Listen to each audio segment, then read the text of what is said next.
In this segment, let's discuss replacing the ECT, or coolant temp sensor, on this 4-liter engine in the Jeep Cherokee. Now this sensor is not going to be the one that controls the gauge, but rather it's going to tell the computer or the engine control module the actual temperature. It's going to adjust the air-fuel ratio based on the engine coolant temperature.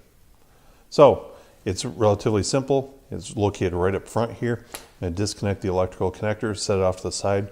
Now you're going to see somebody's used some silicone in there. We don't need to do that with the replacement unit. As you'll notice, it's got some Teflon on the threads already. So I'm going to take my socket, 19mm socket, and my ratchet, and pull this out.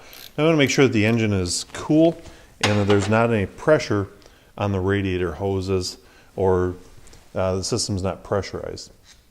So I'm going to thread this out, and I'm going to have my new one ready to quickly swap over so we don't lose a whole lot of coolant. And you'll see it might drip on the belt here.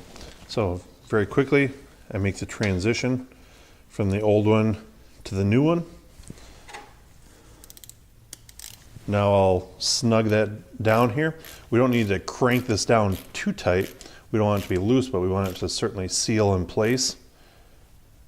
Get down there good and tight, and make our new electrical connection, and the job is done.